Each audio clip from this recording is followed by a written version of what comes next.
বাংলাদেশ ক্রিকেটের কিং সাকিব আল হাসান আবারও ফিরছে লাল সবুজের হয়ে। সে আবারও মাঠে নামবে এই বাংলাদেশের হয়ে। কিন্তু সাকিব আল হাসান কাদের সঙ্গে খেলবে? এখন বাংলাদেশ তো বিশ্বকাপ বয়কট করলো। নেক্সট বাংলাদেশের সিরিজ কবে, কাদের সাথে, বাংলাদেশের র্যাঙ্কিং কোথায় যাবে, সবকিছু কিন্তু একটা অনিশ্চয়তার মধ্যে আছে।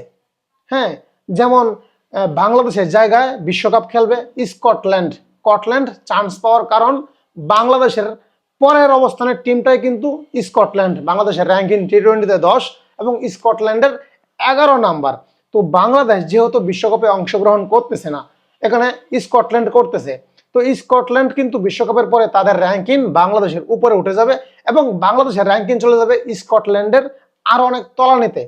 তো সবকিছু মিলিয়ে ঝিলিয়ে অনেক ক্রিকেট বিশেষজ্ঞের দাবি বাংলাদেশ হচ্ছে নেক্সট জিম্বাবুয়ে, নেক্সট কেনিয়া। বাংলাদেশের ক্রিকেটের ভবিষ্যৎ একটা অনিশ্চয়তার মধ্যে বর্তমানে। খুবই টাফ সিচুয়েশন যাচ্ছে বাংলাদেশ ক্রিকেটের জন্য। বাংলাদেশ ক্রিকেট ইতিহাসে এমন খারাপ সিচুয়েশন কখনোই আসে নাই, কখনোই না। তো এমন একটা সময়ে সাকিব আল হাসানকে বাংলাদেশ ক্রিকেট বোর্ড অথবা বাংলাদেশ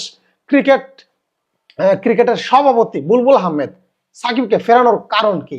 এখন সাকিব আল হাসানকে দিয়ে কি শাক দিয়ে মাছ ডাকার চেষ্টা করা হচ্ছে?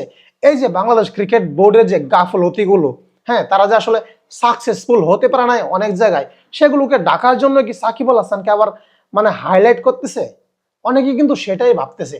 দেখেন, আইসিসিতে যখন ভোটাভুটি হয় যে বাংলাদেশ ভারতে খেলতে যাচ্ছে না, বাংলাদেশ খেলবে শ্রীলঙ্কাতে, এ নিয়ে অন্য অন্য যে ক্রিকেট বোর্ডগুলো আছে বিশ্বকাপে যারা যারা অংশগ্রহণ করতেছে তাদের একটা মতামত নেওয়া হয় এবং বাংলাদেশ বোর্ড পেয়েছে মাত্র 2টা।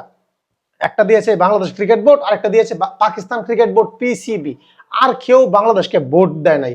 শ্রীলঙ্কাও দেয় নাই। শ্রীলঙ্কা দেয় নাই আমি বুঝলাম, শ্রীলঙ্কার সঙ্গে আমরা নাগিন ডান্স করছি, ওদেরকে হারায় ওদের মনে কষ্ট আছে, আমাদের প্রতি একটা ভয় আছে, হ্যাঁ, যে বাংলাদেশের সাথে আমরা পেরে উঠবো না, আমাদের গ্রুপে আসলে আমাদের সমস্যা হবে।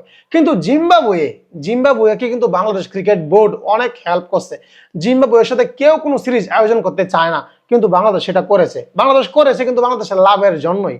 কারণ বাংলাদেশ অন্যান্য টিমের সঙ্গে হেরে হুরে র্যাঙ্কিংটাকে একটু ভালো রাখার জন্য মিরপুরে জিম্বাবুয়েকে ডাকতো এবং জিম্বাবুয়েকে হয়টস করতো, বাংলাদেশের র্যাঙ্কিংটা একটু উপরে উঠতো। যাই হোক, যেখানে নাই মামা থেকে কানা মামা কিন্তু ভালো। যেখানে জিম্বাবুয়ের সাথে কেউ খেলতেই চাইতো না, সেখানে বাংলাদেশ জিম্বাবুয়ের সাথে খেলতো। সেই জিম্বাবুয়েও বাংলাদেশকে ভোট দেয় নাই।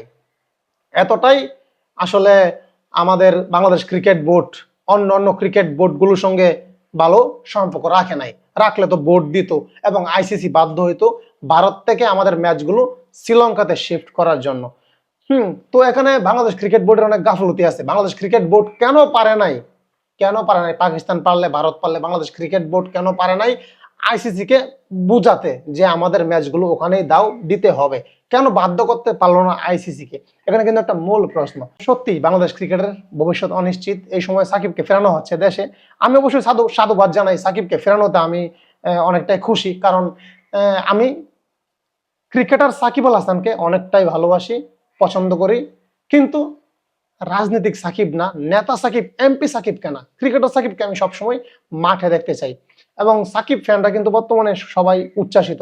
কিন্তু আমাদের দুঃখের বিষয় একটাই, সাকিবকে এমন একটা টাইমে ফেরানো হচ্ছে যেখানে বাংলাদেশ ক্রিকেট একটা অনিশ্চয়তার মুখে, বাংলাদেশ ক্রিকেটের ভবিষ্যৎ অনিশ্চয়তায় অন্ধকারে দেখে আছে।